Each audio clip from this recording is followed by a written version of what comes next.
Hello. Good morning sir. Good morning बेटा, कैसे हो? ठीक है सर। तो चलो, वर्क पावर एनर्जी स्टार्ट कर देते हैं। पढ़ा था, उसकी शीट मिल गई थी क्या?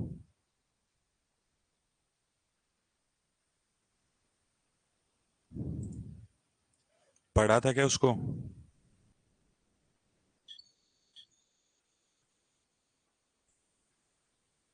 हेलो। Yes sir. पढ़ा था क्या उसको? अच्छा बताओ, वर्क डन क्या होता है? थोड़ा सा एकदम जो है वो रिलैक्स होके बैठ जाओ शांति से, और छोटे छोटे क्वेश्चंस करेंगे। क्योंकि मुद्दा तो ये है कि आपको आना चाहिए। मुझे तो आता है।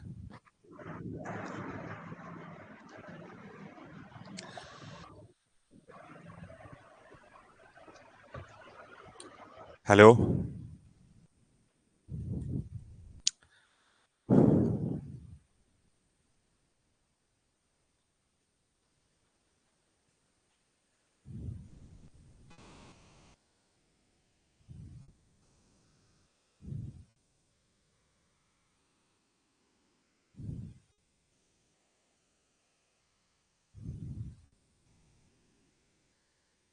क्या होता है बेटा work done?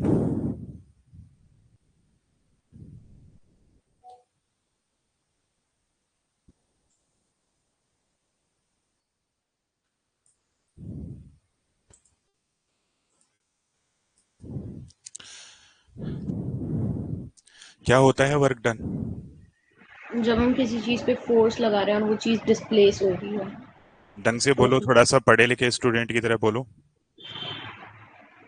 Point of application पे जब फोर्स लगा रहे हैं और वो चीज़ डिस्प्लेस हो रही है ऑब्जेक्ट। गुमराह मत करो, दोबारा से बोलो बेटा, सही बोलो। एक कोशिश करो एक स्टेटमेंट बोलने की। आप स्टूडेंट हो बेटा, और आप जो है वो डॉक्टर बनने जा रहे हो, तो एटलीस्ट एक स्टेटमेंट, एक लाइन बोल सके हम। Work done is simply define as. When point of application of force displace. दोबारा क्या आपने जो बोला उसको एक बार आप रिपीट करेंगे अपने मन के अंदर, और सोचेंगे कि क्या आपने क्या बोला है, क्या वो सही है?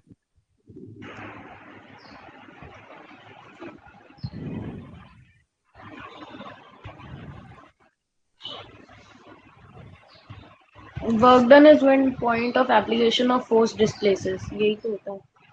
नहीं, ये नहीं होता। दोबारा से सोचो बेटा, क्या आपने बोला वो लिखो, मैं लिख देता हूँ। चलो दोबारा से बोलो आप।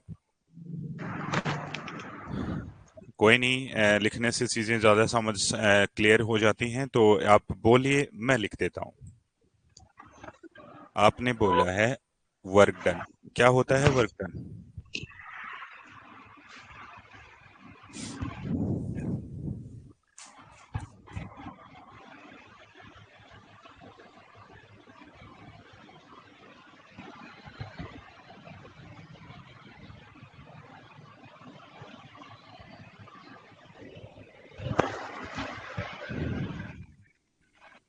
क्या होता है वर्क डन बेटा?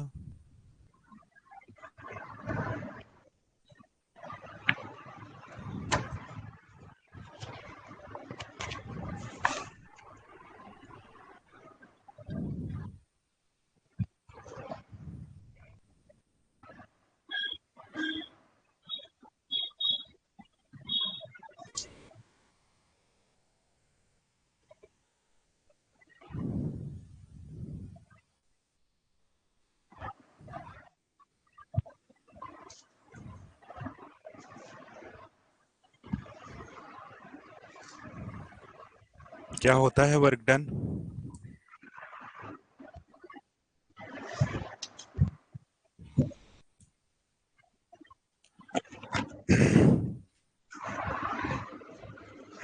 आपने जो बेटा लिखा है वो लिखा है कि when point of application of force is displaced. ये वर्क डन की डेफिनेशन है।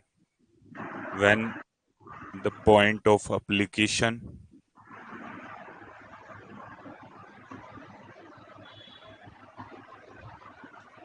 डिस्प्लेस्ड।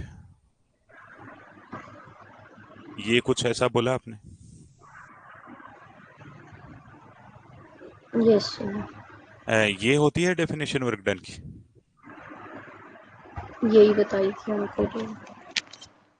अच्छा बेटा, किसने बताई थी आपको ये? प्रवीण सर ने। अच्छा बेटा, उसकी जो फोटो खींच के भेजो एक जरा, कहीं लिखा होगा ये। हाँ,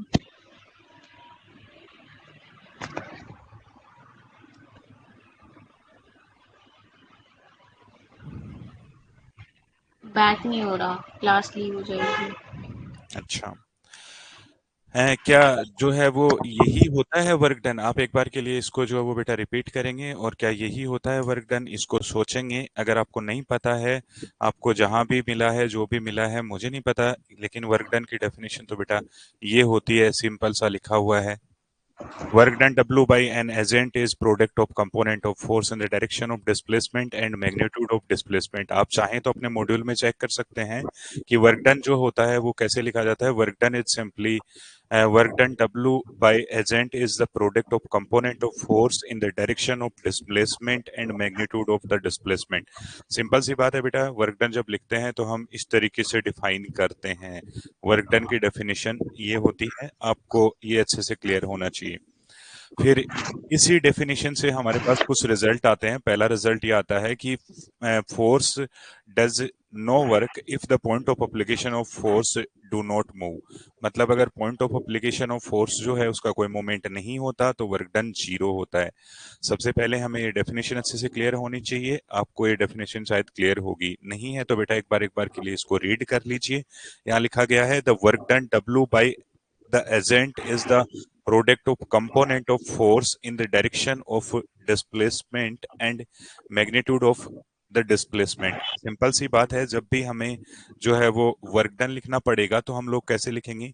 वर्क डन लिखने के लिए हम सिंपल एक मेथड यूज करेंगे कि work done is simply written as F cos theta, यानी component of force along the displacement into the magnitude of displacement. जब आप इसको लिखते हैं तो इसकी जो वैल्यू मिलेगी आपको वो मिलेगी एफ एस कोस थीटा।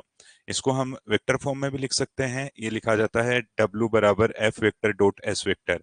अब यहाँ हमारे पास जो वर्क डन है उसके लिए छोटी छोटी बातें करें तो फोर्स जो है उसको मेजर न्यूटन में किया जाता है और डिस्प्लेसमेंट को मेजर मीटर में किया जाता है। तो ऐसे केस में जो वर्क डन की यूनिट होगी वो न्यूटन मीटर होगी। तो unit of work done is simply newton metre, and newton metre को ही हम लोग जूल बोलते हैं। एक छोटी सी बात और हम यहाँ पर करना चाहेंगे कि अगर हम यही जो यूनिट है वो सीजीएस सिस्टम में बात करते, ये तो एसआई सिस्टम की यूनिट है, अगर सीजीएस सिस्टम में बात करते तो फोर्स को जो है वो डायन में मेजर किया जाता है और मीटर को सेंटीमीटर में मेजर किया जाता है। ऐसे केस में जो यूनिट आती है उस यूनिट को हम अर्ग कहते हैं, और अर्ग जो है वो सीजीएस सिस्टम की यूनिट है वर्क के लिए। अगर आपको सीजीएस सिस्टम की यूनिट कभी भी यूज करनी पड़ती है वर्क डन के लिए तो आप सिंपली जो है वो लिखेंगे फोर्स डाइन में और जो डिस्प्लेसमेंट है उसको सेंटीमीटर में, तो आपको अर्ग मिल जाएगा। अगर इन दोनों में रिलेशन की बात करूं बेटा, तो जूल और अर्ग के रिलेशन की अगर हम बात करते हैं तो जूल जो होता है 1 जूल बराबर कितना अर्ग लिखूंगा? 1 जूल का मतलब है 1 न्यूटन इंटू मीटर। अगर मैं न्यूटन को रिप्लेस करूं तो 1 न्यूटन को रिप्लेस करके डाइन की टर्म्स में क्या लिख सकता हूं? 10⁻⁵ dyne. 1 newton is simply 10⁻⁵ dyne, and 1 metre is simply 10⁻² centimetre. जब आप इसको सिंप्लीफाई करते हैं तो 1 जूल जो है वो किसके इक्वल आता है? वो 10⁻⁷ अर्ग के इक्वल आता है। ये आपको पता होना चाहिए कि अर्ग से जो है वो जूल में कन्वर्जन करना है तो क्या करते हैं, और जूल से जब अर्ग में कन्वर्ट करना है तो क्या करते हैं। एक जो है वो एमके सिस्टम का यूनिट है और एक अपने पास सीजीएस सिस्टम का यूनिट है। एमके सिस्टम को ही हम एसआई सिस्टम भी बोलते हैं। फिर कुछ प्रॉपर्टीज हैं बेटा वर्क डन के लिए। सबसे पहली जो प्रॉपर्टी है वो यही है कि अगर फोर्स जो है वो लगा और फोर्स के कारण पॉइंट ऑफ एप्लीकेशन का कोई भी डिस्प्लेसमेंट नहीं हुआ या पॉइंट ऑफ एप्लीकेशन का कोई मूवमेंट नहीं हुआ। ये जो एग्जांपल हम देखते हैं, देखो बेटा इसको ध्यान से देख लेना एक बार के लिए। जब हम एक सीढ़ी पर जो है वो ऐसे हमारे पास जो है वो सीढ़ियां बनी हुई है और इन सीढ़ियों पर हम अगर जा रहे हैं तो ऐसे केस में क्या होगा?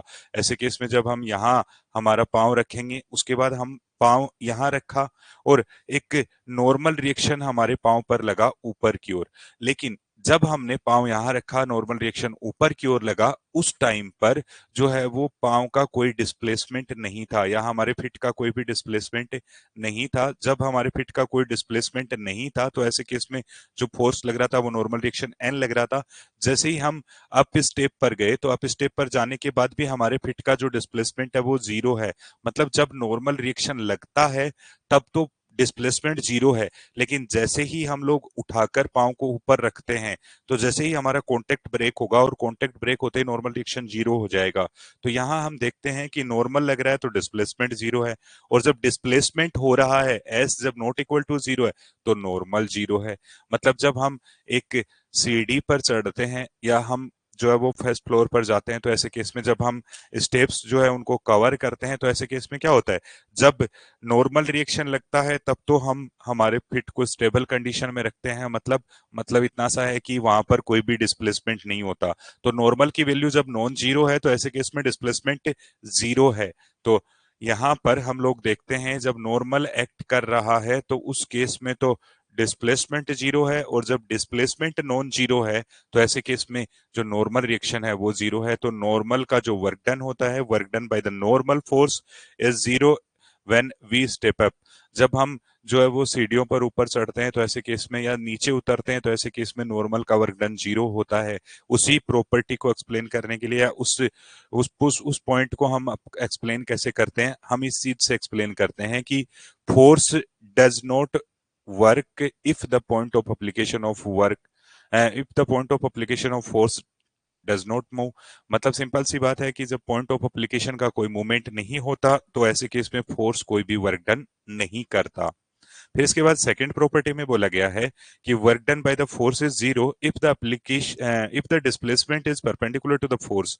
अगर दोनों के बीच में 90 डिग्री का एंगल है तो ऐसे केस में, लाइक बेटा हमारे पास एक बॉक्स है और उस बॉक्स पर ग्रेविटेशनल फोर्स लगा mg इधर, इस बॉक्स को मैं हॉरिजॉन्टल डायरेक्शन में मूवमेंट देता हूं। तो ऐसे केस में क्या होगा, जब आप इसको हॉरिजॉन्टली डिस्प्लेस करते हैं और वर्क डन जो है वो ग्रेविटेशनल फोर्स का चेक करते हैं तो ऐसे केस में दोनों एक दूसरे के म्यूचुअली परपेंडिकुलर हैं, तो work done by the gravitational force mg become zero in this situation. इस सिचुएशन के अंदर जो है वो ग्रेविटेशनल फोर्स का वर्क डन कितना होगा, जीरो होगा। क्यों? क्योंकि दोनों एक दूसरे के परपेंडिकुलर हैं। कौन कौन? डिस्प्लेसमेंट और फोर्स। फिर उसके बाद थर्ड प्रॉपर्टी में कहता है कि if the angle between force and displacement is acute, अगर दोनों के बीच का एंगल एक्यूट एंगल है, लाइक हमारे पास ये कोई एक बॉक्स है और इस पर हमने एक फोर्स एफ अप्लाई करा, और ऐसे केस में ये वाला जो एंगल है वो थीटा है। अब इस ब्लॉक का डिस्प्लेसमेंट इस डायरेक्शन में हो रहा है, तो डेफिनेटली ऐसे केस में हम लोग बोलेंगे कि फोर्स और डिस्प्लेसमेंट एक दूसरे से एक्यूट एंगल पर हैं, और अगर एक्यूट एंगल पर होंगे तो वर्क डन पॉजिटिव होगा। बिल्कुल सही बात है। क्यों? क्योंकि हमारे पास W बराबर लिखा जाएगा एफ एस कोस थीटा, और ये तो मैग्नीट्यूड ऑफ फोर्स है, ये मैग्नीट्यूड ऑफ डिस्प्लेसमेंट है, दोनों पॉजिटिव हैं, ये पॉजिटिव है, ये पॉजिटिव है। कोस थीटा एक्यूट एंगल के करस्पॉन्डिंग कोस थीटा की वैल्यू भी पॉजिटिव होती है, तो ऐसे केस में ये भी पॉजिटिव है, तो वर्क डन क्या रहेगा, पॉजिटिव रहेगा। कब? जब थीटा की वैल्यू क्या हो, लेस देन 90 डिग्री, या acute angle between the force and displacement हो, तो ऐसे केस में जो है वो डेफिनेटली वर्क डन पॉजिटिव होगा। फोर्थ स्टेटमेंट में देखो क्या बोलता है, या फोर्थ प्रॉपर्टी क्या कहती है, कहती है कि if the angle between the force and displacement is obtuse then the work done by the force is negative. Obviously ये स्टेटमेंट भी सही है और ये प्रॉपर्टी हमें क्लियर हो जानी चाहिए। इसके बाद जो है वो कुछ छोटे छोटे बेसिक क्वेश्चंस हैं, उन पर हम आ जाते हैं। तो सबसे पहला एक छोटा सा बेसिक सा क्वेश्चन है। क्वेश्चन क्या लिखा हुआ है बेटा? लिखा हुआ है कि a person slowly lift A block of mass 10 kg through a vertical height of 1 meter when walk horizontally a distance of 2 meter holding the block. Determine the work done by the person. अगर हम इसको solve करना चाहें तो फटाफट से एक बार जो है वो बेटा क्वेश्चन को समझेंगे और सोल्व करने की कोशिश करेंगे, और फटाफट आंसर बताएंगे क्या आंसर है। थोड़ा सा रैपिड हो जाएंगे, सभी मन की जो भावनाएं हैं उनको मिटा कर एक बार क्वेश्चन पर ध्यान देंगे और क्वेश्चन को सोल्व करने की कोशिश करेंगे। फटाफट से सोल्व कर दीजिए। क्या कह रहा है क्वेश्चन? एक बार क्वेश्चन को रीड कर लीजिए और क्वेश्चन को रीड करने के बाद इसे सोल्व करने की कोशिश कीजिए।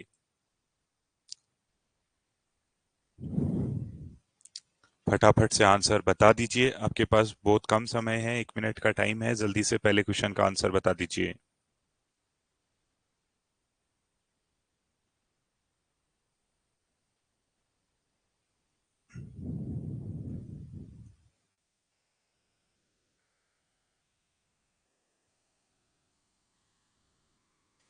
ये पहले बिगनर बॉक्स के क्वेश्चंस हैं। आप एक बार के लिए जो है वो सोल्व करेंगी तो पहले का आंसर कितना आएगा बेटा?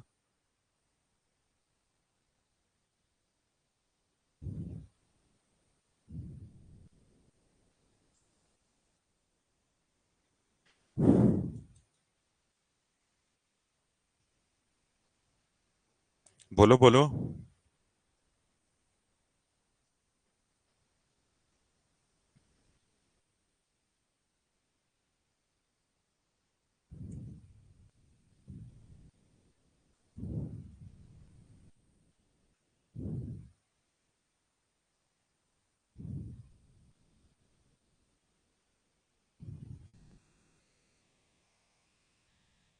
क्या आंसर आएगा?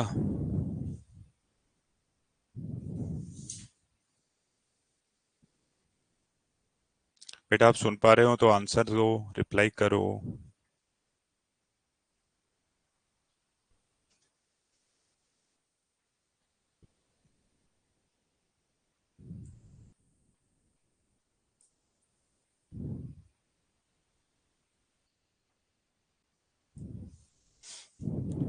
हेलो।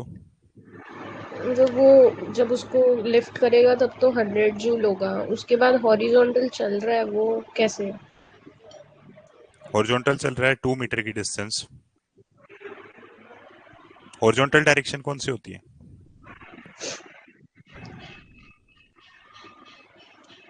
ऐसे स्ट्रेट लाइन। हॉरिजॉन्टल देखो बेटा ऐसा है, एक बार के लिए इधर देखना। ये हमारे पास जो है वो अर्थ सरफेस है। अब हम लोग इन जनरल क्या बोलते हैं कि इस तरफ कौन है? इस अर्थ सरफेस पर है, इधर कौन है? नॉर्थ। हम सामने की तरफ नॉर्थ लेते हैं हमेशा। पीछे की तरफ क्या लेते हैं? साउथ लेते हैं। इस तरफ क्या लेते हैं? ईस्ट लेते हैं। और इस तरफ क्या लेते हैं? वेस्ट लेते हैं। ये है वर्टिकल अपवार्ड। मतलब ये जो डायरेक्शन है हमारे पास, नॉर्थ साउथ ईस्ट वेस्ट, ये ग्राउंड में है। और ग्राउंड के पैरेलल जब हम मोशन करते हैं, या तो इधर जाएं या इधर जाएं या इधर जाएं, ग्राउंड के पैरेलल हम कहीं भी किधर भी मोशन करेंगे तो वो मोशन होता है हॉरिजॉन्टल मोशन। और ग्राउंड के परपेंडिकुलर हम किसी भी डायरेक्शन में मोशन करेंगे तो वो मोशन होता है वर्टिकल मोशन।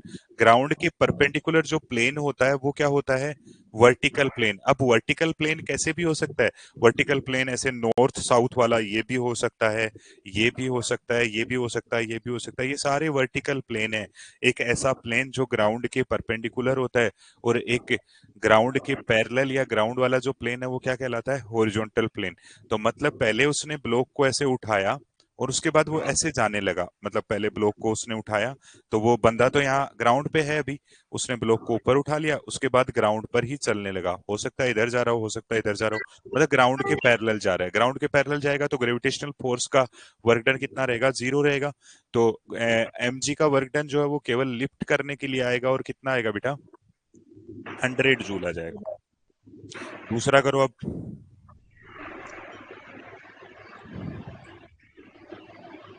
एक और छोटा सा सवाल नीचे लिखा है, आप एक बार क्वेश्चन को रीड करेंगे और सोल्व करने की कोशिश करेंगे। बोला गया है कि ऊपर वाला तो क्लियर हो गया ना? Yes sir. आप बताओ इसको।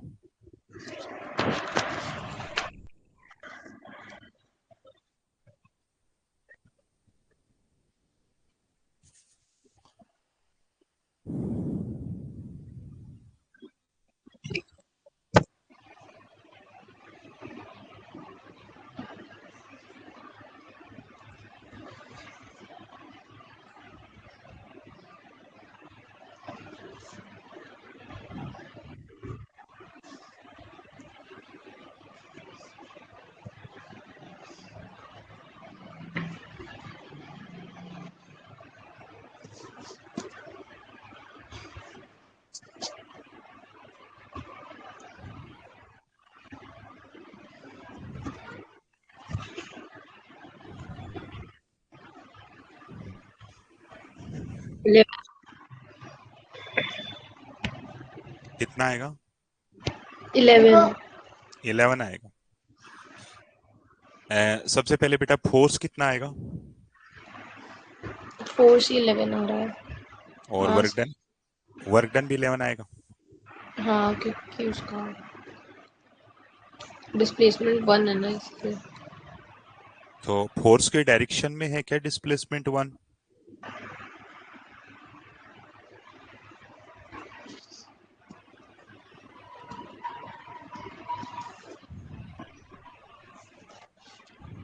अरे नहीं, एक सेकंड।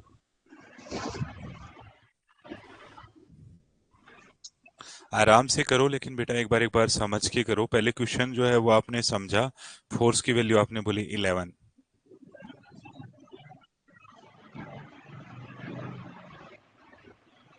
एक बार के लिए बेटा इधर देखना, मैं इसको सोल्व करता हूँ। थोड़ा सा जो है वो एक बार ध्यान देना। इधर देखो, छोड़ दो एक बार के लिए सारे काम। इसको इधर देखेंगे तो इधर का जो कंपोनेंट आएगा वो कितना आएगा? ये वाला कंपोनेंट आएगा एफ कोस थीटा, ये आएगा। और इधर का जो कंपोनेंट आएगा वो कितना आएगा बेटा? F sine theta. अब देखो, नॉर्मल रिएक्शन कितना आएगा? नॉर्मल रिएक्शन हमारे पास आएगा M G minus F sine theta, ऐसा ही आएगा। ये नॉर्मल रिएक्शन आ गया। अब ये कह रहा है कि ब्लॉक जो है वो कांस्टेंट या यूनिफॉर्म वेलोसिटी से मोशन कर रहा है।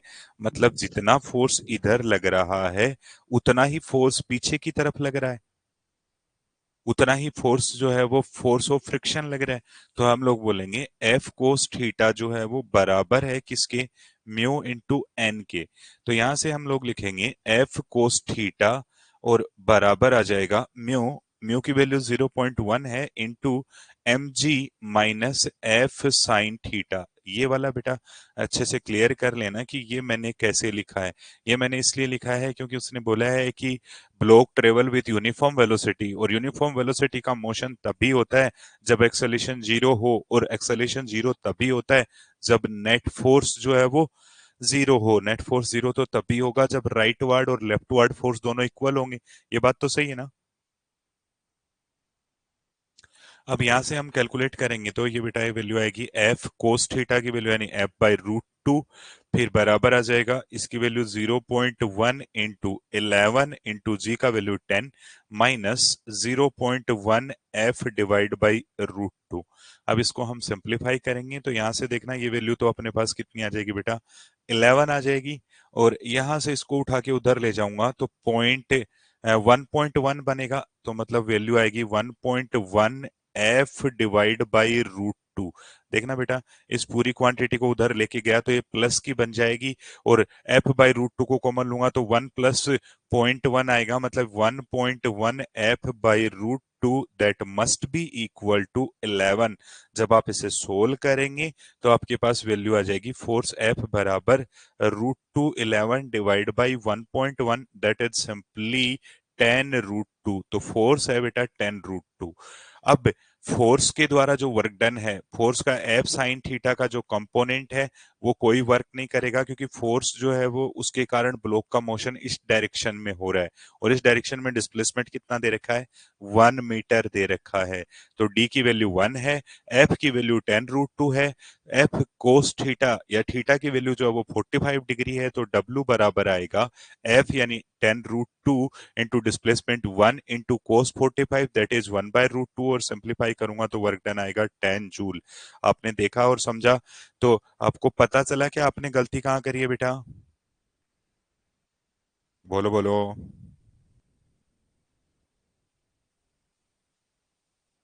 फिर से हैंड राइज करना पड़ेगा। अरे मैं पार्टिकल वाला भूल गई मैं, तो मैंने सीधा एमजी को एन के इक्वल कर दिया। एम जी को किसके इक्वल कर दिया? एन के इक्वल कर दिया। और फिर फोर्स की वैल्यू आपने क्या लिखी? Mu into M G. हाँ, वो एफ साइन थीटा भूल गई मैं, उसका कंपोनेंट लेना, तो फिर वो गलत हो गया। ठीक है, अभी तो क्लियर हो गया।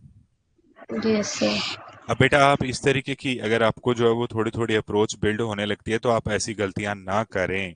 इस तरीके की गलतियां अगर आप करेंगे तो नो डाउट कहीं न कहीं गड़बड़ होती रहेगी। अभी अगला जो क्वेश्चन है वो भी कुछ इसी तरीके का है। एक बार क्वेश्चन को रीड करना है और उसके बाद उसे सोल्व करना है, और गलती नहीं करनी है।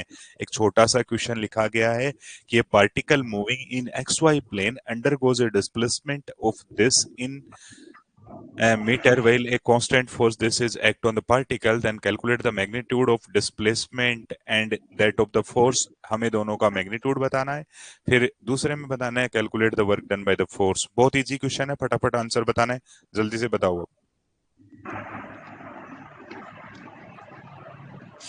फटाफट से सोल्व करो बेटा। पहले का आंसर कितना आ जाएगा? एस का मैग्नीट्यूड है कितना? वर्क डन तो होगा 50 और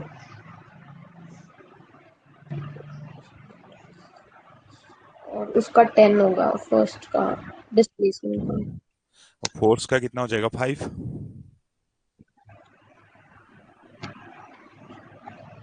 हाँ फोर्स का मैग्नीट्यूड तो 5 है, इसका मैग्नीट्यूड जो है वो 10 है, और वर्क डन जो है वो दोनों के लिए लिखेंगे तो आई वाले को आई वाले से मल्टीप्लाई करेंगे, 32 प्लस 18 सोल्व करेंगे 50 जूल, ये आएगा। Yes sir. शाबाश। अब अगला आगे बढ़ते हैं। आगे जो है वो work done by variable force जब लिखते हैं बेटा, तो work done by variable force के लिए हम लोग सीधा ही लिखते हैं, क्या होता है? W बराबर एफ डॉट डी एक्स, पता है ना? W बराबर क्या लिखा जाता है? W बराबर हमारे पास होता है नेट फोर्स बराबर integration of F net dot d x, ये लिखा जाता है from x initial to x final. ये work done for variable force है। वेरिएबल फोर्स के लिए हम लोग जो है वो इंटीग्रेट कर देते हैं, ठीक है। ऊपर बेटा जो है वो यही कहानी लिखी हुई है कि work done by variable force में। अब यहाँ पर जो है वो छोटा सा इसका ज्योमेट्रिकल मीनिंग भी आ जाता है। जब हम लोग इंटीग्रेशन W बराबर लिख रहे हैं integration of F dot d x, तो ऐसे केस में ये जो है वो वास्तव में किस चीज को रिप्रेजेंट करता है? एरिया को रिप्रेजेंट करता है। और एरिया कौन सा? Area bounded by force and displacement curve. तो फोर्स वर्सेस डिस्प्लेसमेंट कर्व का जो एरिया है वो वर्क डन को रिप्रेजेंट करता है। इस पर भी कुछ छोटे छोटे सवाल हैं। एक छोटा सा सवाल सिर्फ आपके लिए, फटाफट से सोल्व करना है। आपको बोला गया है कि a force of this newton act on a particle which move in X direction from origin to 5 meter, then find the work done on the object by the force. फटाफट बताओ जी, पहले का आंसर बताना है जल्दी से। बोलो बोलो क्या आएगा?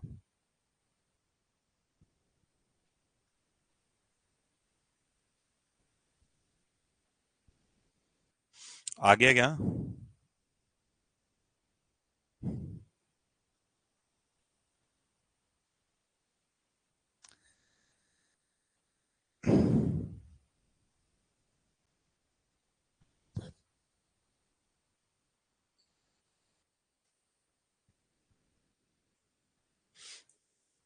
75। बोलो बोलो कितना आएगा आंसर? 75। 75? कैसे? हाँ नहीं, गलत है, दोबारा इसका सोचो। इसका इंटीग्रेशन करेंगे ना। इंटीग्रेशन करेंगे। अच्छा बेटा, देखो मैं एक बार के लिए एक छोटी सी कहानी क्लियर करता हूँ, सुनो सुनो सुनो सुनो। W बराबर हम लोग लिखते हैं integration of F vector dot D R vector. इसको इस तरीके से लिखना ज्यादा बेटर है। क्यों? क्योंकि डी आर वेक्टर जब हम मेंशन करते हैं तो डी आर वेक्टर होगा डी एक्स आई कैप प्लस डी वाई जे कैप प्लस डी जेड के कैप। मतलब जो डी आर वेक्टर है उसको हम एक्स डायरेक्शन में स्मॉल डिस्प्लेसमेंट, वाई में स्मॉल डिस्प्लेसमेंट और जेड में स्मॉल डिस्प्लेसमेंट से कंसीडर कर रहे हैं, और बीच में डॉट प्रोडक्ट भी है। तो इंटीग्रेशन ऑफ यहाँ जो फोर्स है वो है 4x प्लस सॉरी 4x आई कैप प्लस 3y जे कैप। और अगर हम इसको इंटीग्रेट करेंगे उससे पहले डॉट क्या लिखेंगे? डी आर क्या है? डी एक्स आई कैप प्लस डी वाई जे कैप। अगर हम इन्हीं को कंपोनेंट को यूज करके, और x की वैल्यू कहां से कहां को जाती है? x बराबर है 0 टू x बराबर 5 तक जाता है। y में कोई चेंज नहीं आया, y कांस्टेंट रहता है। तो y की वैल्यू c और c कांस्टेंट है। अब देखना बेटा, यहाँ पर y की वैल्यू कांस्टेंट है, y डायरेक्शन में कोई भी डिस्प्लेसमेंट नहीं हुआ, तो एक्चुअल में ये वाली वैल्यू जीरो है। ये वाली वैल्यू जीरो है। y डायरेक्शन में अगर कोई भी डिस्प्लेसमेंट नहीं हुआ है तो dy कितना है? dy जीरो है। देखो ध्यान से क्वेश्चन को पढ़ो। क्वेश्चन में क्या कह रहा है? क्वेश्चन में कह रहा है कि act on a particle which move in X direction, केवल एक्स डायरेक्शन में मूव कर रहा है तो वाई डायरेक्शन का डिस्प्लेसमेंट, छोटा सा डिस्प्लेसमेंट भी कितना होगा, जीरो होगा, तो जीरो जे कैप ये लिखेंगे। ये समझ आई क्या बात कुछ? अब आई वाले को आई वाले से मल्टीप्लाई कर देंगे और जे वाले को जे वाले से मल्टीप्लाई करेंगे। यहाँ डॉट प्रोडक्ट होता है बीच में, अगर आई वाले को आई वाले से मल्टीप्लाई करते हैं और जे वाले को जे वाले से करते हैं तो जे वाला कैंसिल आउट हो जाता है। और 4x का dx के रेस्पेक्ट में जब इंटीग्रेशन करता हूं तो ये बनता है 4x² by 2 और लिमिट आ जाती है 0 to 5। सोल्व करता हूं तो यहाँ आता है 2, अपर लिमिट पुट करता हूं तो वर्क डन आता है 50 जूल। आपने क्या गलती करी है बेटा? मैंने वो जे वाले को भी इसमें गिन लिया था तो वो गलत हो गया। मतलब आप ऐसा कैसे कर सकते हैं कि इंटीग्रेशन ऑफ 3y dx, इसका इसके रेस्पेक्ट में इंटीग्रेशन कर दिया आपने? हाँ वो वाई में जा नहीं रहा था, जीरो ही होगा वहाँ पे। वाई में मूवमेंट नहीं कर रहा है तो हम जब देखो बेटा, सबसे पहले एक बार ये एक बात क्लियर करना कि F vector dot D R vector लिखते हैं। अगर केवल एक ही डायरेक्शन में होता है तो ऐसे केस में डी आर वेक्टर को एक्स डायरेक्शन में हो रहा होता है तो डी एक्स आई कैप लिख लेते हैं। लेकिन अगर दो डायरेक्शन में मूवमेंट होगा तो ऐसे केस में आर वेक्टर को क्या लिखेंगे, लिखेंगे डी एक्स आई कैप प्लस डी वाई जे कैप। और अगर तीनों डायरेक्शन में होगा तो डी आर वेक्टर को हम लोग लिखेंगे क्या, डी एक्स आई कैप प्लस डी वाई जे कैप प्लस डी जेड के कैप। पता है क्या? जी सर। चलो अब अगला क्वेश्चन करना है। अगले क्वेश्चन से में जो है वो डायग्राम देख के थोड़ा थोड़ा क्लियर हो रहा होगा कि वर्क फोर्स वर्सेस डिस्प्लेसमेंट कर दे रखा है और फोर्स वर्सेस डिस्प्लेसमेंट कर के लिए वर्क डन लिखना हो तो किसके बराबर होता है? बोलो बोलो। एरिया। एरिया के बराबर होता है, तो कैलकुलेट करो जल्दी से। बोला गया है कि force acting on a particle very with x as shown in the figure, calculate the work done by the force as the particle move from x equal to 0 to x equal to 6। फटाफट बताएंगे, जल्दी से answer calculate करेंगे। बहुत simple. 25। कितना आ रहा है? 25। 25। Simple है बेटा, 1/2 into sum of parallel side that is 4 + 6 यानी 10 हो जाएगा। और इसके बाद हम लोग लिख देते हैं सेपरेशन बिटवीन देम, तो इनके बीच का सेपरेशन 5 है तो आंसर आ जाएगा 25। इसके बाद जो है वो थोड़ा सा और आगे बढ़ते हैं। अभी अभी तक जो है वो अपन तेज तेज पढ़ रहे हैं बेटा, बीच में अपन ने ज्यादा क्वेश्चंस भी नहीं करे हैं, तो इसमें कोई दिक्कत तो नहीं है ना? हाँ सर। नहीं है। अच्छा बताओ, चलो एक बार के लिए जो है वो आगे के क्वेश्चंस पर बढ़ने से पहले या आगे के क्वेश्चन पहले आगे के पॉइंट्स पढ़ लेते हैं, उसके बाद हम एक साथ और क्वेश्चन सोल्व करेंगे। Work done by the spring force जो है वो अगर हम कैलकुलेट करें तो स्प्रिंग फोर्स जो है वो एक वेरिएबल फोर्स है। एफ बराबर लिखा जाता है माइनस के एक्स, जैसे जैसे एक्स चेंज होगा वैसे वैसे फोर्स भी चेंज होगा। और वेरिएबल फोर्स के लिए जब वर्क डन लिखते हैं तो डब्ल्यू बराबर क्या लिखा जाता है, डब्ल्यू बराबर लिखा जाता है F vector dot D S vector और या डी आर वेक्टर और इसका इंटीग्रेशन। और यहाँ पर अगर हम देखते हैं बेटा तो देखना इधर, फोर्स जो है वो अपोजिट टू द डिस्प्लेसमेंट होता है। अगर डिस्प्लेस हम ब्लॉक को इधर करेंगे तो स्प्रिंग फोर्स इधर लगेगा, पता है क्या? अगर पता है तो यहाँ पर फोर्स जो है उसके साथ माइनस इसलिए रखा गया है क्योंकि ये अपोजिट टू द डिस्प्लेसमेंट है, तो वर्क डन जो है वो नेगेटिव आने वाला है, तो माइनस यहाँ पर लिखा के x into D x. Solve करा तो ऐसे केस में देखो के तो कांस्टेंट है बाहर आ गया, तो work done by the spring force is simply के एक्स स्क्वायर डिवाइड बाई 2। ये बात तो क्लियर है ना? और अगर इनिशियली इलोंगेशन कोई एक्स इनिशियल है और फाइनल इलोंगेशन कुछ एक्स फाइनल है तो work done by the spring force जो है वो लिखा जाता है k/2 इंटू एक्स फाइनल का स्क्वायर माइनस एक्स इनिशियल का स्क्वायर। कुछ याद है क्या ऐसा ऐसा? Yes sir. फिर इसके बाद जो है वो work done by the spring force जो है वो नेगेटिव होता है। वर्क डन हमेशा और हमेशा स्प्रिंग फोर्स के लिए जो है वो अपोजिट टू द डिस्प्लेसमेंट होता है, या फोर्स जो है वो हमेशा और हमेशा डिस्प्लेसमेंट के अपोजिट होता है स्प्रिंग के केस में। अब इसके बाद जो है वो आगे बढ़ते हैं, आगे का देखते हैं। देखो अब work done by the spring force की वैल्यू अपने पास माइनस के एक्स नॉट स्क्वायर आ गई है, ठीक है। अब पावर, पावर क्या होता है बेटा? Rate of work done is called power. Power की जब भी हम बात करते हैं तो power is simply defined as the rate of work done. Rate of work done जो होता है वही क्या कहलाता है, पावर कहलाता है। ये इतनी सी डेफिनेशन है पावर की कि power is simply defined as the rate of work done. Rate of work done को ही पावर कहते हैं। रेट ऑफ वर्क डन हम हमेशा और हमेशा किसके रेस्पेक्ट में देखते हैं, टाइम के रेस्पेक्ट में। हम बेटा फिजिक्स में जब रेट चेक करते हैं तो रेट बाय डिफॉल्ट ही विद रेस्पेक्ट टू टाइम है। तो power is simply defined as work done per unit, यानी rate of work done in 1 second या विद रेस्पेक्ट टू टाइम। तो power is simply W by T. अगर मैं यहां से एवरेज पावर लिखता हूं तो एवरेज पावर लिखी जाती है total work done divide by total time. Power अब दो तरीके से लिखी जाएगी।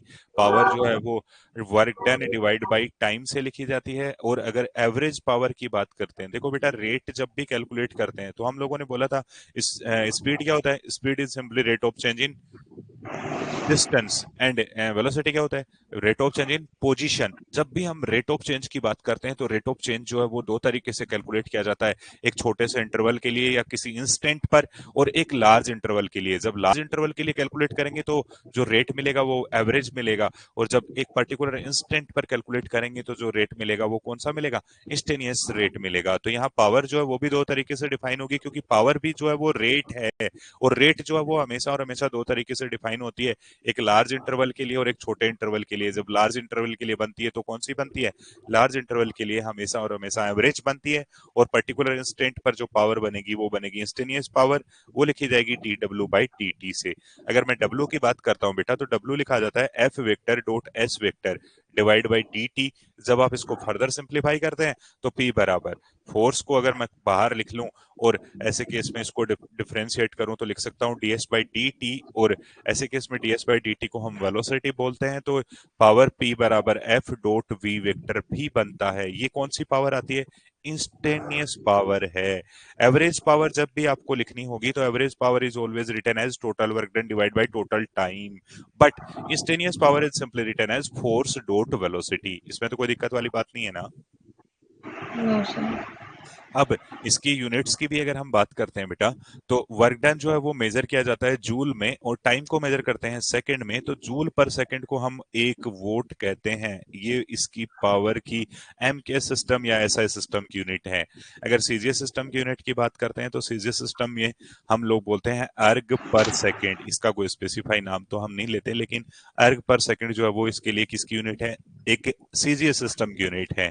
इसके लिए फर्दर यूनिट्स भी होती हैं, लाइक पावर का जो मेजरमेंट है वो किलोवाट आवर इनमें भी किया जाता है, इलेक्ट्रिक पावर, या आगे जाके जब भी हम पावर के बारे में बात करते हैं तो पावर अलग अलग तरीके से डिफाइन होती है। जैसे ऑप्टिक्स में पढ़ा तो आपने कन्वर्जिंग पावर।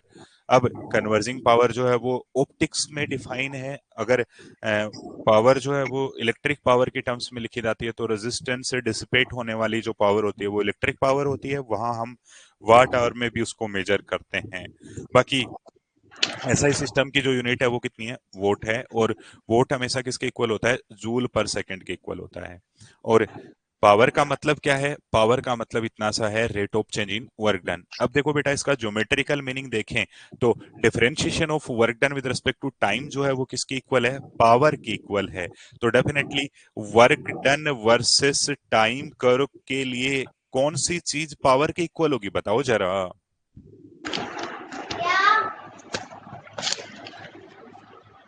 बोलो बोलो।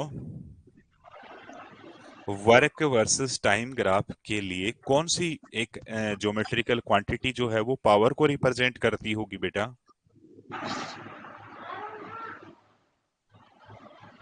सुन पा रहे हैं क्या आप, यस सर। तो बताएं बेटा। पी बराबर अब क्या होता है,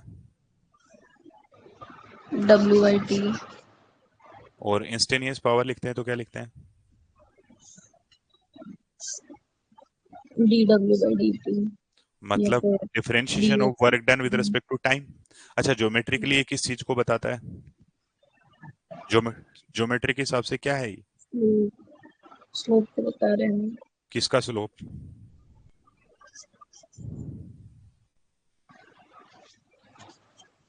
डब्ल्यू और टी का। डब्ल्यू वर्सेस टी ग्राफ, यानी work done versus time graph का जो स्लोप है वो किसको बताएगा। पावर को।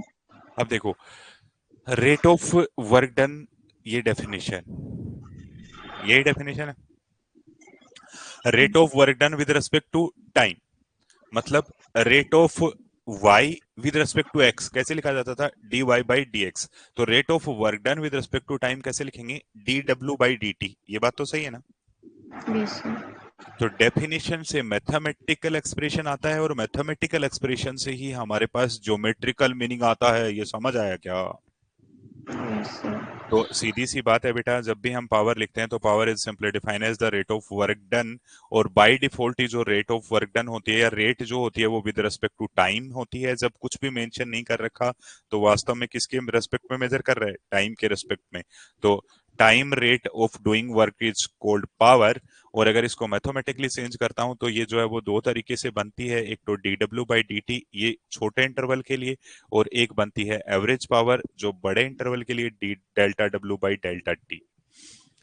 इससे हम ज्योमेट्रिकली ये भी बोलते हैं कि W वर्सेस T कर्व का जो स्लोप है ना वो किसको बताएगा, वो पावर को बताएगा और इंस्टेनियस पावर के इक्वल होगा। इसमें तो कोई कंफ्यूजन नहीं है ना बेटा। अब जब इंस्टेनियस पावर हम लोग लिखते हैं तो ये बनती है फोर्स डॉट वेलोसिटी के इक्वल। इसमें भी हमें कोई कंफ्यूजन नहीं है। अब थोड़ा सा हम हमारी बातों को और आगे बढ़ाते हैं, यहां तक की बातें हमें अच्छे से क्लियर हो चुकी हैं। अब हम एक छोटे से सवाल पर चलते हैं। एक सवाल में क्या कहता है कि an elevator has mass of 1000 kg and carry maximum load of 800 kg। A constant frictional force of 4000 Newton retard its upward motion as shown in the figure. What must be the minimum power delivered by the motor to lift the elevator at a constant speed of 3 metre पर second. Calculate करने की कोशिश करेंगे बेटा एक बार के लिए।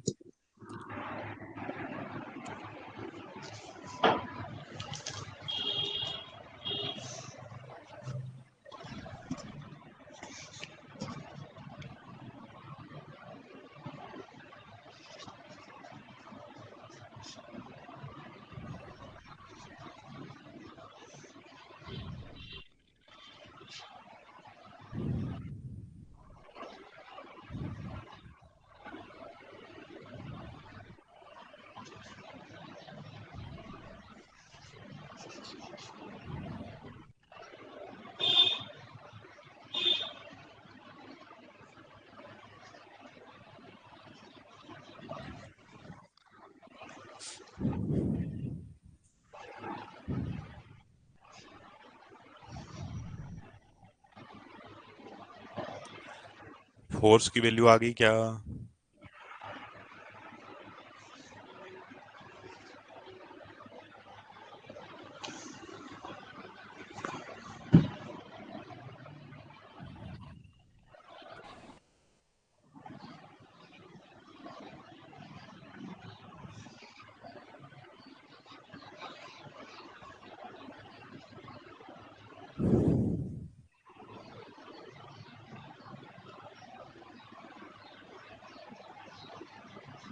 क्या आंसर है बेटा।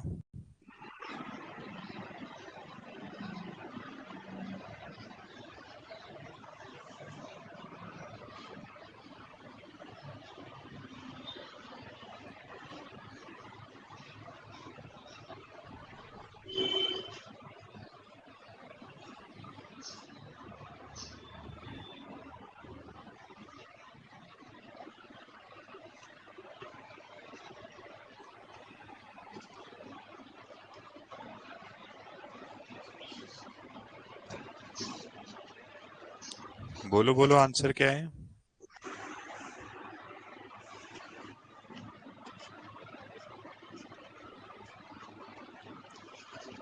12 आ रहा है। 12। मतलब उसकी आगे पावर में भी है 10 की पावर कितना। 4। अच्छा मोटर फोर्स कितना लगाएगी।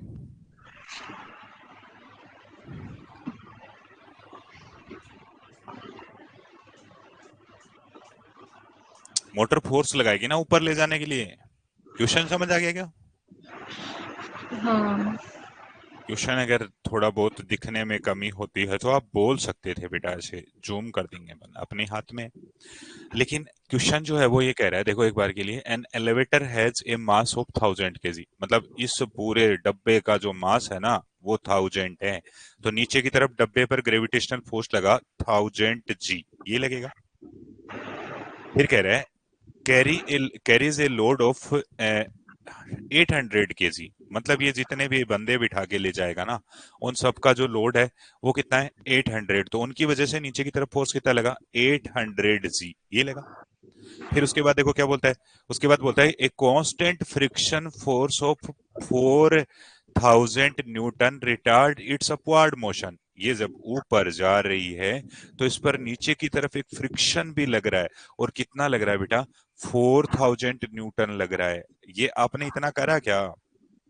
अब इस स्ट्रिंग के अंदर जो है वो टेंशन बिल्ड होगा, और वो टेंशन जो है उसी के इक्वल फोर्स लगाया होगा मोटर ने, तभी तो मोटर इसको क्या कर पा रहा होगा, पुल कर पा रहा होगा। तो यहाँ पर जो पुलिंग फोर्स है वो टेंशन टी के इक्वल है, कांस्टेंट वेलोसिटी से चल रहा है, तो मतलब जितना फोर्स ऊपर लगा उतना ही नीचे लगा होगा। तो ऐसे केस में टोटल फोर्स, टेंशन फोर्स कितना आएगा बेटा, ये आएगा 1800 G प्लस 4000 N। जब मैं इसको सोल्व करता हूं तो ये 18,000 बन जाता है, और ये 4000 यानी 22,000, यानी 22 kN ये टेंशन आ जाएगा। क्या आपका आंसर ऐसा टेंशन का वैल्यू आया? आया था क्या?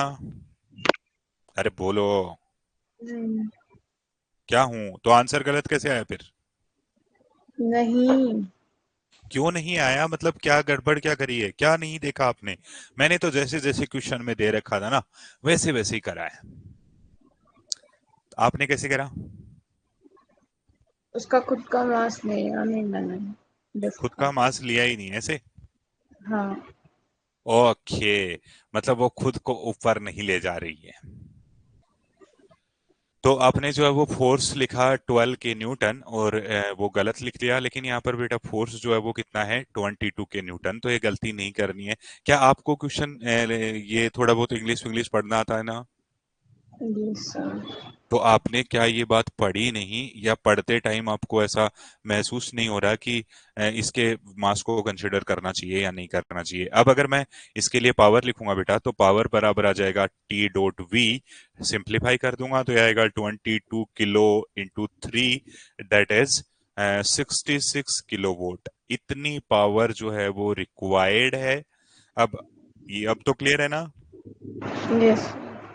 चलो अब थोड़ा आगे बढ़ते हैं, एक बार के लिए थोड़ी कुछ और बातें करते हैं एनर्जी के बारे में। एनर्जी क्या होता है बेटा? एनर्जी जो होता है वो कैपेसिटी टू डू वर्क होता है। Rate of change in work done जो होता है, वर्क को करने की जो रेट होती है वो तो पावर होती है, और वर्क डन को करने की जो कैपेसिटी होती है वो होती है एनर्जी। तो energy is simply the capacity to do work.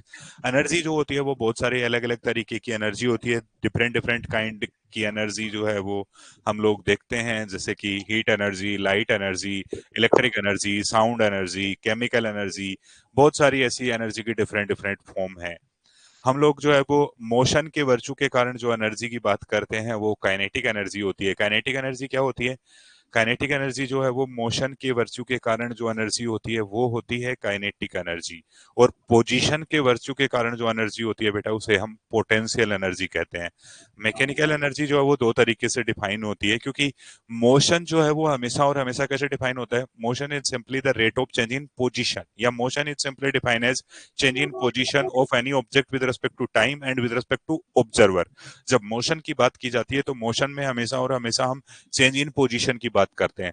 और जब पोजीशन में चेंज आता है तो पोजीशन में चेंज स्लो आ रहा है या रैपिड आ रहा है, उसके अंदर ये बात जो है वो किस चीज पर डिपेंड करती है? ये फोर्स पर डिपेंड करती है, एक्सेलेरेशन पर डिपेंड करती है। और फोर्स से ही मिलता है वर्क डन। अगर हम ज्यादा वर्क करेंगे तो किसी एक ऑब्जेक्ट को हो सकता है ज्यादा वेलोसिटी मिले, तो उसके पास जो एनर्जी स्टोर्ड होगी मोशन की फॉर्म में या मोशन के वर्च्यू की फॉर्म में, जो एनर्जी उसके पास स्टोर्ड होगी वो काइनेटिक एनर्जी होगी। और पोजीशन के वर्च्यू के कारण जो एनर्जी स्टोर्ड होगी हम लोग उसे क्या बोलते हैं? पोटेंशियल एनर्जी बोलते हैं। काइनेटिक एनर्जी के लिए जब हम न्यूमेरिकल वैल्यू सोल्व करते हैं तो इसकी value half M V square आती है। ये फॉर्मूला हमें बहुत अच्छे से पता है। फिर अगर हम जो है वो यहाँ से न्यूटन सेकंड लॉ से जो है वो एक छोटी सी बात बोलते हैं कि net force on any system जो है वो F equal to M A के इक्वल होता है। मतलब सिंपल सी बात है कि काइनेटिक एनर्जी जो है वो कैसे मिली, काइनेटिक एनर्जी को हम कैलकुलेट कैसे करेंगे।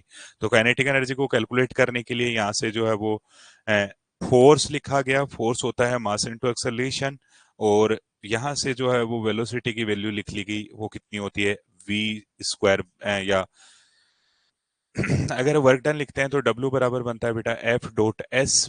फोर्स को लिखना चाहता हूं तो फोर्स बनेगा mass into acceleration dot displacement. Displacement को अगर मैं लिखना चाहूं तो डिस्प्लेसमेंट को एस वेक्टर ही रखा। एस वेक्टर की वैल्यू अगर मैं लिखना चाहता हूं in terms of velocity and acceleration, तो सेकंड इक्वेशन ऑफ मोशन को यूज करके लिखता हूं वी स्क्वायर बराबर होता है you square plus two A S. ये तो जीरो हो जाएगा, तो यहाँ से एस बराबर कितना आ जाएगा वी स्क्वायर बाई टू ए।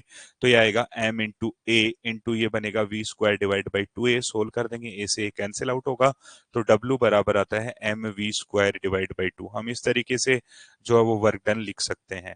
आप इसको चाहो तो ऐसा भी कैलकुलेट कर सकते थे कि पावर P बराबर जो होता है वो क्या लिखा जाता है, पावर P बराबर होता है D W by D T, और पावर को हम लोग लिखते हैं एफ डॉट वी। उससे भी आप इसे सिंप्लीफाई करेंगे तो आपको सिमिलर आंसर ही मिलेगा।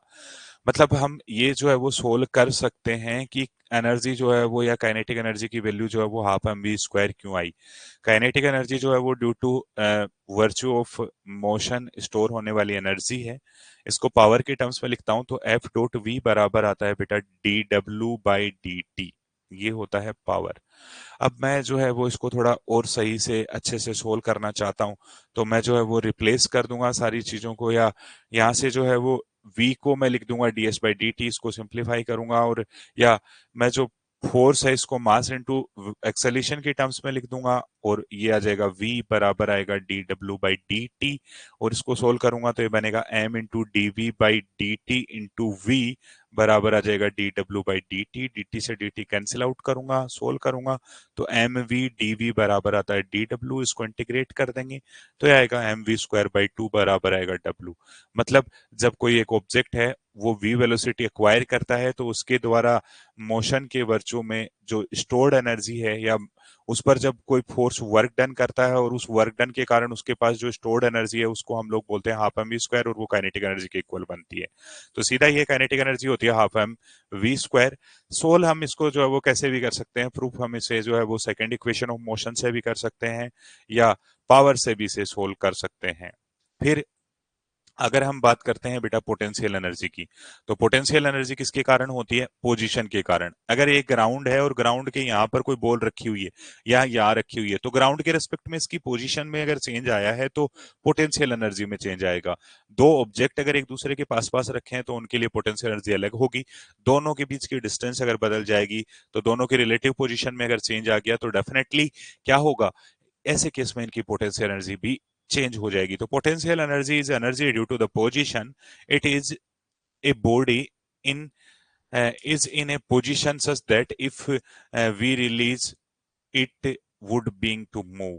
मतलब जो एनर्जी है वो पोजीशन के कारण है, और जैसे ही हम इन बॉडीज को रिलीज करते हैं तो ये सेल्फ पोजीशन के कारण एक दूसरे की तरफ मोशन की टेंडेंसी रखते हैं। लाइक अगर मेरे पास बेटा ये जो है वो अर्थ सरफेस है, यहाँ मैंने एक बॉल को रख दिया, अब इसके पास पोटेंशियल एनर्जी है, आप इसको छोड़ दो, जब तक आप पकड़ के रखे हो तब तक तो बॉल यहाँ रुकेगी, लेकिन जैसे आप छोड़ दोगे तो बॉल किधर मूव करने लगेगी, अर्थ की तरफ मूव करने लगेगी, toward the earth surface move करने लगेगी। अगर मैं बेटा दो पॉजिटिव चार्जेस को आपस में एक दूसरे के सामने रखता हूं, तो ऐसे केस में दोनों अभी तो होल्ड करने पर तो रेस्ट में है, लेकिन जैसे इनको छोड़ देंगे तो रिपल्शन के कारण एक दूसरे से दूर चले जाएंगे, और एक दूसरे से दूर जाने के बाद जो है वो इनकी पोटेंशियल एनर्जी चेंज हो जाएगी। तो पोटेंशियल एनर्जी के लिए हम सिंपल सी बात बोलते हैं कि potential energy is simply the energy due to position, और जिस पोजीशन पर बॉडीज हैं उन बॉडीज को अगर हम उन्हीं पोजीशन पर रिलीज कर देते हैं तो वो टेंडेंसी रखते हैं मोशन की, और जब मोशन की टेंडेंसी होगी तो डेफिनेटली उनके पास उनकी पोजीशन के कारण कोई न कोई एनर्जी है, उस एनर्जी के कारण ही वो मूव करने की टेंडेंसी रखते हैं, और उस एनर्जी को ही हम लोग पोटेंशियल एनर्जी कहते हैं। ये बात समझ आई क्या बेटा?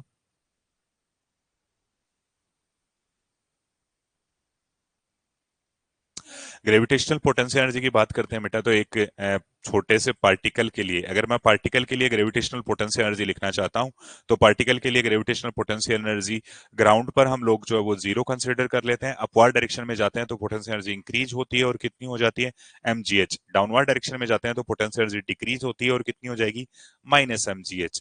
ये हम किसके लिए बात कर रहे हैं, एक पार्टिकल के लिए बात कर रहे हैं। अगर एक्सटेंडेड ऑब्जेक्ट होता है तो हम इस तरीके से पोटेंशियल एनर्जी नहीं लिखते। एक्सटेंडेड ऑब्जेक्ट के केस में जो पोटेंशियल एनर्जी है वो सेंटर ऑफ मास से लिखी जाती है। तो अगर हम पोटेंशियल एनर्जी की बात करते हैं और पोटेंशियल एनर्जी जब हम एक्सटेंडेड ऑब्जेक्ट्स के लिए लिखते हैं, तो एक्सटेंडेड ऑब्जेक्ट लाइक अगर अपने पास ये कोई एक रोड है, इस रोड के लिए हमें पोटेंशियल एनर्जी लिखनी है और ये ग्राउंड पर इस तरीके से प्लेस की गई है। जब इस रोड को हमने ग्राउंड पर इस तरीके से प्लेस करा तो हर एक पॉइंट की जो डिस्टेंस है वो अलग अलग है। तो ऐसे केस में हमें क्या करना पड़ेगा, हमें सारे के सारे मास को एक पर्टिकुलर पॉइंट पर कंसिडर करना पड़ेगा। हम सारे के सारे मास को इसके सेंटर ऑफ मास पर कंसिडर करेंगे और इसकी हाइट यहाँ से l/2 होगी। तो डेफिनेटली अगर l लेंथ और m मास की रोड को हम इस तरीके से जो है वो वर्टिकली जो है वो ऐसे इस तरीके से स्टैंड की कंडीशन में रखते हैं या स्टैंड अप की कंडीशन में रखते हैं, तो ऐसे इसमें इसकी जो पोटेंशियल एनर्जी आएगी वो कितनी आएगी, mgl/2। ये हमें थोड़ा सा क्लियर होना चाहिए कि एक्सटेंडेड ऑब्जेक्ट के लिए जब भी आप पोटेंशियल एनर्जी लिखेंगे तो पोटेंशियल एनर्जी हमेशा और हमेशा सेंटर ऑफ मास के रेस्पेक्ट में लिखी जाती है। ठीक है।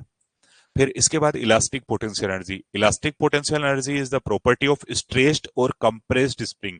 अगर हम किसी भी एक स्प्रिंग को, लाइक ये हमारे पास एक स्प्रिंग है, अभी ये ऐसे रखा हुआ था, नेचुरल कंडीशन में था, अगर मैं इसको कंप्रेस कर देता हूं तो कंप्रेस करते ही, जैसे ही कंप्रेस करा और कंप्रेस करके आप इसको रिलीज कर दो, तो रिलीज करते ही अगर ये मोशन की टेंडेंसी रखती है तो पक्का इसके अंदर कोई एनर्जी स्टोर्ड है।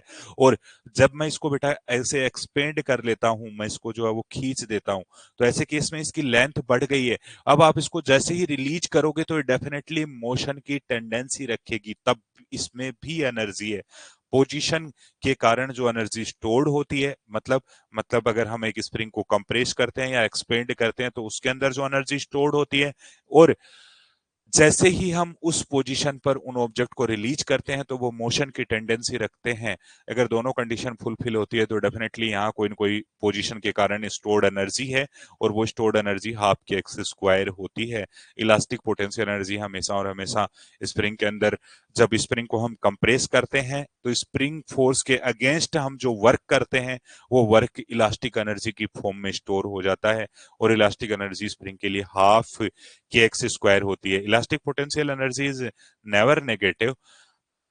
स्प्रिंग में के अंदर जो इलास्टिक पोटेंशियल एनर्जी होती है बेटा वो कभी भी नेगेटिव नहीं होगी। मतलब अगर हम उसको कंप्रेस करते हैं तब भी एनर्जी पॉजिटिव है, और जब उसको कंप्रेस करते हैं तब भी एनर्जी पॉजिटिव है, और जब उसको एक्सपेंड करते हैं तब भी एनर्जी पॉजिटिव है। दोनों केस में ही एनर्जी हाफ के एक्स स्क्वायर होती है, क्योंकि एक्स की वैल्यू चाहे प्लस लो चाहे माइनस लो, इसका स्क्वायर करने पर ये वैल्यू वापस से जो है वो पॉजिटिव आ जाती है।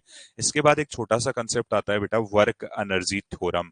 एक बार के लिए बेटा जो है वो सिंपल सी एक बात देखना, अगर एक सिस्टम पर या एक ऑब्जेक्ट पर बहुत सारे फोर्स लग रहे थे और नेट फोर्स लग रहा था कितना, F1 vector plus F2 vector plus F3 vector plus F4 vector, बहुत सारे फोर्स लग रहे थे। ये फोर्सेज हो सकता है ग्रेविटेशनल फोर्स हो सकता है टेंशन फोर्स हो सकता है ये फ्रिक्शन हो सकता है ये जो हमारे पास हो एक इलेक्ट्रोस्टैटिक फोर्स हो। मतलब ये सारे के सारे फोर्स हैं वो एक पार्टिकल पर एक्ट कर रहे थे, और ये फोर्स कोई भी वेराइटी के थे। तो ऐसे केस में उस पार्टिकल पर नेट फोर्स कितना आएगा, सपोज दैट हमारे पास जो है वो एक कोई चार्ज पार्टिकल प्लस क्यू को यहाँ रखा, एक चार्ज पार्टिकल प्लस क्यू को यहाँ रखा, और इस चार्ज पार्टिकल का मास m1 है और इस पार्टिकल का मास m2 है, और इन दोनों के बीच में एक स्ट्रिंग दोनों को जो है वो टाइट कर रखी है, एक स्ट्रिंग भी दोनों के बीच में अटैच कर रखी है, तो दोनों में टेंशन भी लगेगा। अब देखो बेटा यहाँ लगने वाले फोर्सेज कौन कौन से हैं। Due to positive positive charge इनमें एक रिपल्शन लगेगा, इलेक्ट्रोस्टैटिक रिपल्शन Fe। इसमें भी यहाँ इलेक्ट्रोस्टैटिक रिपल्शन लगा Fe। इस पर वर्टिकली डाउनवर्ड एक फोर्स लगा m2g ग्रेविटेशनल फोर्स, इस पर भी फोर्स लगा m1g, इस पर एक टेंशन फोर्स भी लगा।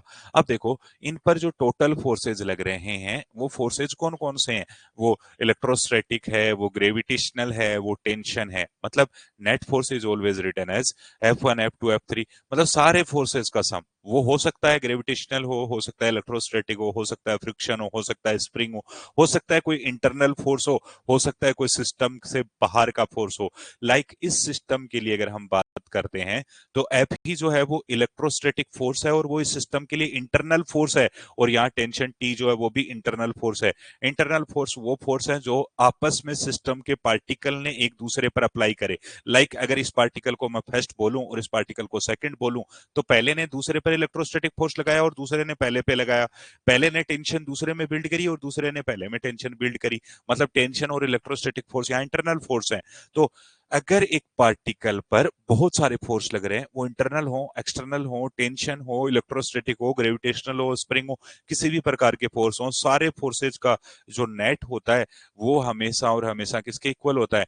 एफ नेट बराबर होता है F1 plus F2 plus F3, मतलब सारे वेक्टर का सम। और net force according to second law of motion लिखा जाता है क्या? मास इंटू एक्सेलरेशन बराबर आ गया F1 vector plus F2 vector plus F3 vector plus F4 vector, और ऐसे ही चलते चलते ये सारा का सारा। यानी हमारे पास इस पर जो नेट फोर्स लग रहा था वो नेट फोर्स लग रहा था internal force plus external force plus electrostatic force plus gravitational force plus कोई भी जितने भी फोर्सेस थे उन सारे फोर्सेस का सम। और नेट फोर्स को हमने क्या लिख दिया बेटा? Mass into acceleration. जब मैं इसको सिंप्लीफाई करता हूं तो मैं एक्सेलेशन ए को देखो क्या लिख देता हूं, v इंटू D V by D X लिख देता हूं, और बराबर क्या आ जाता है? F internal plus F external plus F conservative, या सारे के सारे फोर्सेज। और अब मैं dx को उधर ले जाता हूं तो यह बनता है एम वी डी वी बराबर आ जाता है कितना? F1 plus F2 plus F3 plus F4, वही फोर्सेज है। डॉट dx कर देता हूं और इनको इंटीग्रेट करता हूं। जब इनको इंटीग्रेट करेंगे तो हमारे पास कुछ एक रिजल्ट आएगा। क्या आएगा देखना इधर, यहाँ ये v इनिशियल है और ये क्या है? v final. पोजीशन कहां से कहां गई? ये x इनिशियल है और ये क्या है? x final. अगर इसको हम सिंप्लीफाई करेंगे तो रिजल्ट देखो क्या बनेगा। सबसे पहले हमने m कांस्टेंट है बाहर लिख लिया, या v का इंटीग्रेशन करेंगे तो क्या बन जाएगा बेटा? v स्क्वायर बन जाएगा, और डिवाइड बाई 2 भी आएगा, तो v स्क्वायर डिवाइड बाई 2। कहां से कहां? v initial to v final बराबर ये क्या आएगा? W1 work done by first force plus फिर ये क्या आएगा? W2 work done by second force plus ये क्या आएगा? W3 work done by third force plus ये क्या आएगा? W4 यानी work done by fourth force.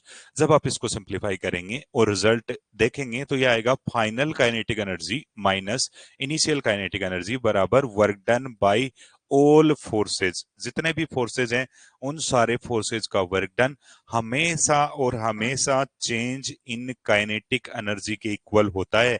ये बात तो क्लियर है ना बेटा आपको? वर्क एनर्जी थ्योरम में कभी भी आपको कंफ्यूज नहीं होना है। आपको ऐसा बोलता है कि वर्क डन बाय कौन से force? Work done by all forces. Work done by the all forces always equal to change in kinetic energy of object और change in kinetic energy of the system.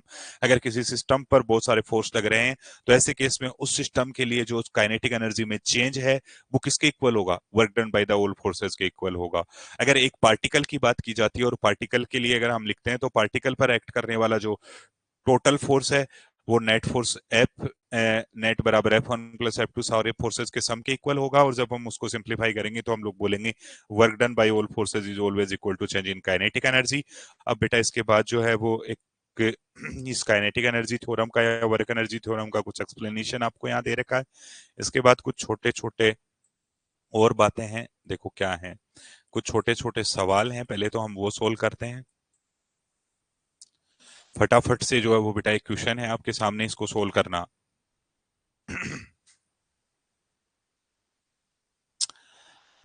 Question आपको visible है ना?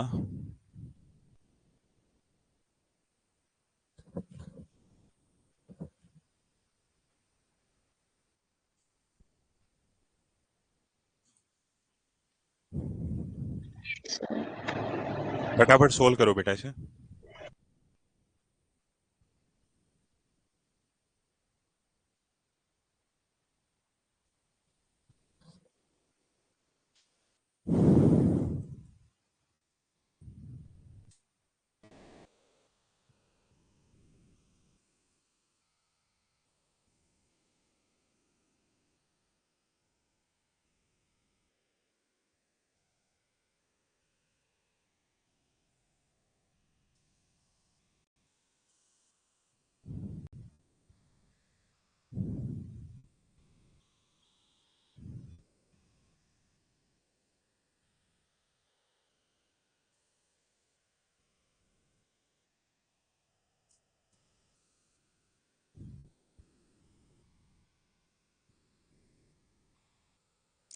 आ गया क्या answer?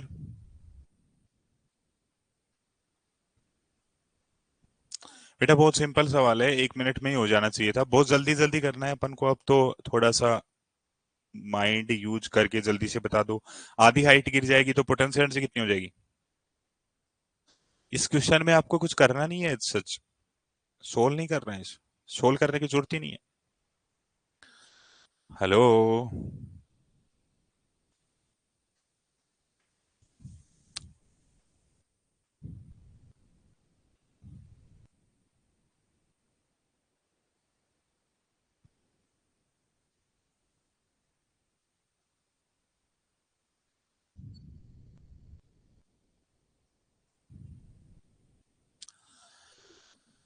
Hello. Calculate the potential energy and kinetic energy after it fallen through half height. कितनी होगी?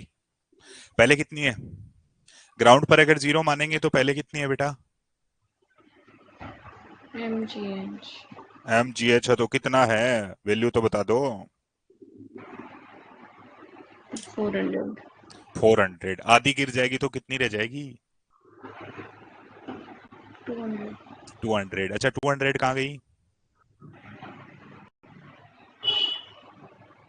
Kinetic energy में convert हो गई होगी। भाई जब कोई भी पार्टिकल जो है वो प्योरली कंजर्वेटिव फोर्स के इन्फ्लुएंस में मोशन करता है तो ऐसे केस में क्या होगा? ऐसे केस में उसकी मैकेनिकल एनर्जी कंजर्व रहेगी, और मैकेनिकल एनर्जी जब कंजर्व रहेगी तो इसका मतलब क्या है? इसका मतलब ये है कि जो काइनेटिक एनर्जी है वो गेन होगी, और पोटेंशियल एनर्जी मतलब अगर पोटेंशियल एनर्जी डिक्रीज हो रही है तो काइनेटिक एनर्जी इंक्रीज होती है, और काइनेटिक एनर्जी अगर डिक्रीज हो रही है तो पोटेंशियल एनर्जी इंक्रीज होती है। मतलब यहाँ पर जो है वो जब ये बॉल नीचे आती है तो इसकी पोटेंशियल एनर्जी काइनेटिक एनर्जी में चेंज हो रही है, और पोटेंशियल एनर्जी जब काइनेटिक एनर्जी में चेंज हो रही है तो काइनेटिक एनर्जी गेन हो रही है और पोटेंशियल एनर्जी लूज कर रही है। तो lose in potential energy must be equal to gain in kinetic energy, means that gain in kinetic energy is also 200। पता है क्या? क्या हुआ? पता ही नहीं है क्या कुछ? सब पता है क्या आपको?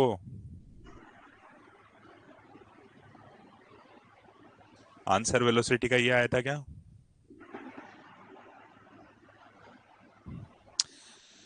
Also find the instant velocity और काइनेटिक एनर्जी उस इंस्टेंट पर 200 जूल होगी, और पोटेंशियल एनर्जी भी 200 जूल होगी। क्या बेटा यही आंसर आए थे? बोलो तो सही कुछ।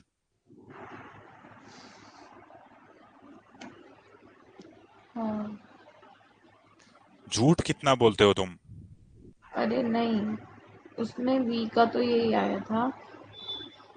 फिर गलत किसका आया था? और पहले वाले गलत आके वी का सही कैसे आ गया? ये तो नहीं गलती है। तो सही आए थे ना, गलत आए नहीं। ओके। चलो अगला अगला सवाल करेंगे अब। एक और छोटा सा सवाल है आपके सामने स्क्रीन पर, आपको सोल्व करना है। पहले क्वेश्चन को ध्यान से पढ़ना है, गलती नहीं करनी है, और आंसर इस बार बताना है। आपका टाइम स्टार्ट होता है अब। आपको मिलते हैं इस क्वेश्चन को सोल्व करने के लिए 2 मिनट। फटाफट से जो है वो स्टार्ट करो जी।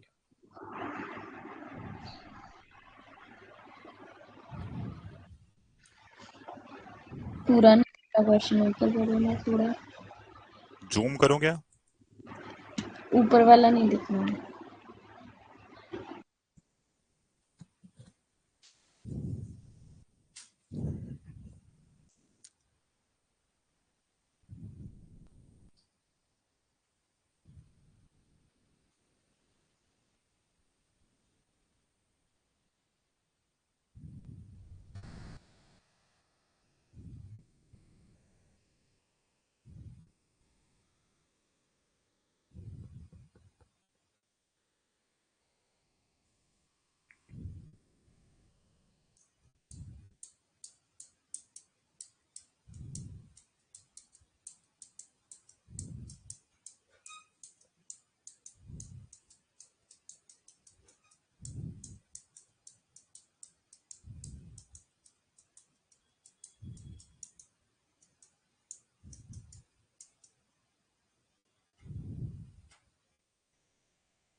Time up.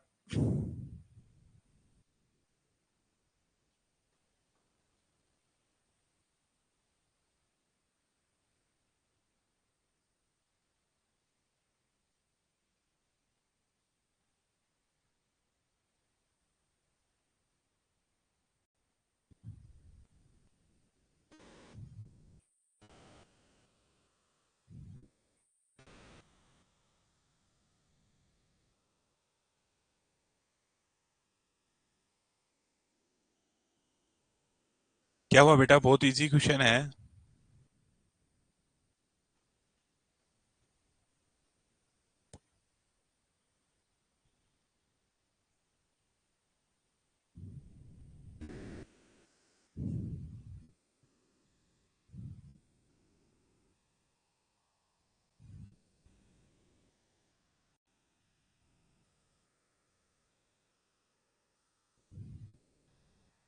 तीन मिनट हो गए बेटा।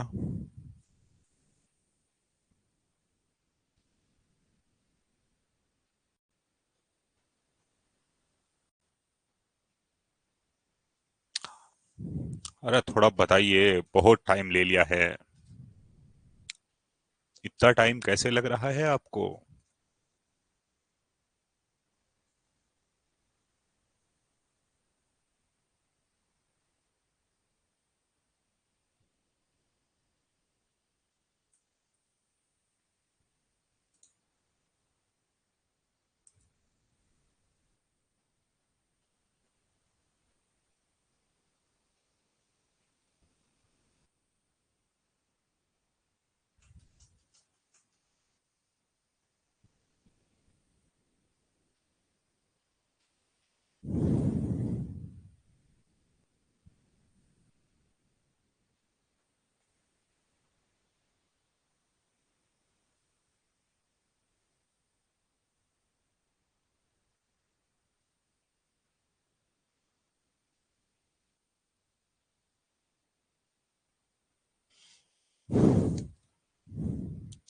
हेलो बंसिका।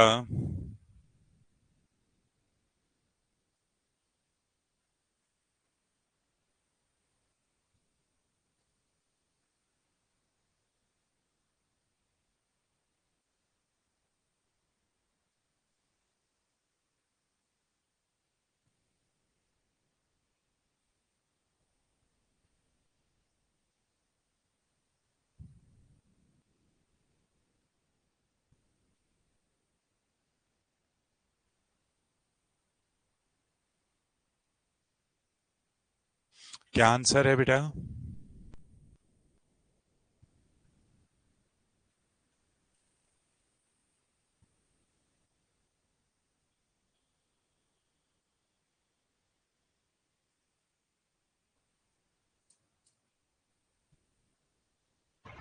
10। 10 मीटर पर सेकंड। हम्म। देखो बेटा, सीधा ही है। सबसे पहले तो ये बोला कि ये नेचुरल लेंथ पर था स्प्रिंग पहले इनिशियली, और इसका नेचुरल लेंथ 1 मीटर दे रखा है। और फिर इसको हमने आधा लेंथ तक यानी 50 सेंटीमीटर, या यूं बोलो कि 1/2 मीटर तक हमने इसको कंप्रेस करा और यहाँ उसको रिलीज कर दिया। जब इसको यहाँ से रिलीज करेंगे तो ऐसे केस में क्या होगा? ऐसे केस में ये जो स्प्रिंग है वो इस पर फोर्स लगाएगी। इनिशियली जो है वो यहाँ इनिशियल जो पोजीशन है इस सिचुएशन में, जो इनिशियली अपने पास ऑब्जेक्ट है या इनिशियली जो पोजीशन है वो ये वाली है। यहाँ पर ब्लॉक को हमने रिलीज करा तो इनिशियल वेलोसिटी कितनी है? 0। अब यहाँ स्प्रिंग के अंदर इनिशियल एक्सपेंशन एक्स इनिशियल कितना है बेटा? 1/2। अब स्प्रिंग जो है वो इसको दूर धकेलेगी, दूर भगाएगी भगाएगी, तो ऐसे केस में स्प्रिंग जो है वो फाइनली नेचुरल लेंथ में आ जाएगी। तो ऐसे केस में एक्स फाइनल की जो वैल्यू बनेगी वो 0 बनेगी। और यहाँ पर जो ब्लॉक है वो वेलोसिटी एक्वायर कर लेगा कितनी? v। अब यहाँ देखना बेटा, यहाँ ये जो सरफेस है वो एक स्मूथ सरफेस है, और स्मूथ सरफेस है तो ऐसे केस में फ्रिक्शन नहीं लगेगा। और अगर फ्रिक्शन नहीं लग रहा तो केवल स्प्रिंग फोर्स लगा। और स्प्रिंग फोर्स जो होता है वो कंजर्वेटिव होता है, मतलब स्प्रिंग फोर्स जब वर्क करेगा तो ऐसे केस में मैकेनिकल एनर्जी कंजर्व रहेगी। मैकेनिकल एनर्जी कंजर्वेशन अगर मैं यहाँ अप्लाई करता हूं तो मैं लिखूंगा के इनिशियल प्लस यू इनिशियल बराबर क्या होगा बेटा? के फाइनल प्लस यू फाइनल होगा। जब आप इसे फर्दर सिंप्लीफाई करते हैं तो के इनिशियल की वैल्यू कितनी है? के इनिशियल तो 0 है, plus initial potential energy half M 1/2 का स्क्वायर बराबर, सॉरी, हाफ के 1/2 का स्क्वायर बराबर आएगा final kinetic energy, that is half M V square. Finally spring loose हो गई है तो उसमें कोई पोटेंशियल एनर्जी स्टोर्ड नहीं है। सोल्व करेंगे तो 1/2 से 1/2 कट जाएगा। के की वैल्यू हमें कितनी दे रखी है बेटा, 100 इंटू 1/2 का स्क्वायर यानी 1/4 बराबर मास की वैल्यू 1 है और ये वी स्क्वायर है। जब आप इसको सिंप्लीफाई करते हैं तो ये 25 आएगा और वी की वैल्यू आ जाएगी 5 मीटर पर सेकेंड। आपका उत्तर गलत है। क्या गलती करी है देखो बेटा, मैकेनिकल एनर्जी कंजर्वेशन लगाया था क्या?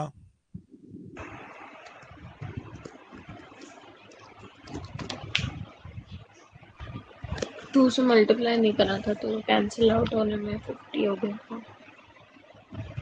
कौन से 2 से मल्टीप्लाई नहीं करा बेटा? मतलब उसकी लेंथ को हाफ नहीं करा ना तो 2 नहीं हुआ। तो गलती जो बेटा, क्वेश्चन क्या पढ़ा फिर आपने? आपने क्वेश्चन में पढ़ा क्या? देखो, आपको नेचुरल लेंथ दे रखा था 1 मीटर, आपको बोला गया compress to half of its length, तो आपने क्वेश्चन में पढ़ा क्या फिर? अगर आपने ये वाला वर्ड या ये वाली लाइन ही नहीं पढ़ी है, सेकेंड थर्ड जो लाइन है कि it compress to half of its natural length, तो आपने जो है वो इसमें पढ़ा क्या है? When the block is release, जब ब्लॉक को रिलीज किया जाता है तो ये आधी लेंथ तक कंप्रेस किया गया था। ये लाइन ही तो है इसमें मस्ट। बेटा क्वेश्चन को थोड़ा सा ध्यान से पढ़ना चाहिए। इसके बाद अगला जो है वो बेटा कुछ और बहुत सारे आपके लिए क्वेश्चंस हैं, आपको छोटे छोटे क्वेश्चंस के आंसर देने हैं। तो अभी फटाफट फटाफट से अपन इनके आंसर जो है वो बताने की कोशिश करेंगे। पहला क्वेश्चन जो है उसको पढ़ना, कहता है कि when a particle rotate in a circle a central force act on it the directed toward to the centre of rotation, why does this force does no work on the particle? क्यों ऐसा होता है?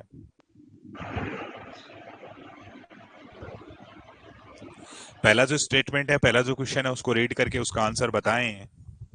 Question नहीं दिख रहा है। Question नहीं दिख रहा है, ये लीजिए, अब तो दिख रहा है क्या?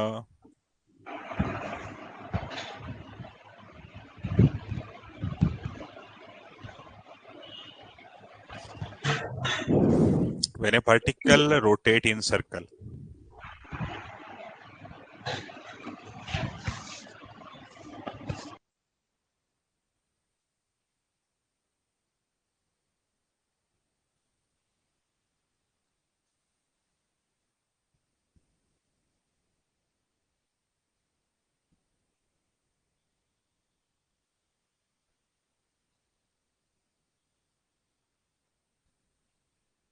और मानो क्योंकि फोर्स और जो वेलोसिटी होती है ना उन दोनों में एंगल 90 डिग्री होता है तो cos 90 जीरो हो जाएगा। वेलोसिटी का वर्क डन से क्या रिलेशन है? वेलोसिटी थोड़ी लिखते हैं वर्क डन। मतलब डिस्प्लेसमेंट और वेलोसिटी की डायरेक्शन एक ही होगी ना। हम्म। तो आप एक बार के लिए बेटा इन सीट को सोल्व करना, इसकी एक क्लास और रखेंगे, इसमें हम और बहुत सारे एग्जाम्पल सोल्व करेंगे। तो वो जो है वो और भी बहुत सारी चीजें सीखेंगे, जैसे सेंट्रल फोर्स क्या होता है, कंजर्वेटिव फोर्स क्या होता है, मैकेनिकल एनर्जी कंजर्वेशन पर भी बेस कुछ क्वेश्चन सोल्व करेंगे। अभी इसमें जो है वो एक पहला पेपर नॉलेज टेस्ट 1 है, ये ऊपर ही ऊपर इस पे लिखा हुआ है, आपको ये मिल जाएगा। इसमें टोटल जो है वो 8 10 12 क्वेश्चन है। इन क्वेश्चन को आपको सोल्व करना है और इनके आंसर जो है वो अगले ही पेज में आपको दे रखे हैं। आप बेटा जो है वो इनको सोल्व कर लेना, फिर अपन जो है वो कल एक क्लास एक्स्ट्रा और रखेंगे जिसमें हम और क्वेश्चन सोल्व करेंगे। मेनली हम क्वेश्चन पर फोकस्ड रहेंगे। कुछ नए कंसेप्ट जैसे कि मैकेनिकल एनर्जी कंजर्वेशन पर बेस्ड बहुत सारे क्वेश्चंस करेंगे। कुछ छोटी छोटी बातें की, जैसे वर्क डन जो वो फ्रेम ऑफ रेफरेंस पर डिपेंड करता है, कैसे डिपेंड करता है, और भी अपन छोटे छोटे पॉइंट्स पर बात करेंगे। आज के लिए बेटा इतना ही, फिर मिलेंगे, तब तक के लिए बाय बाय।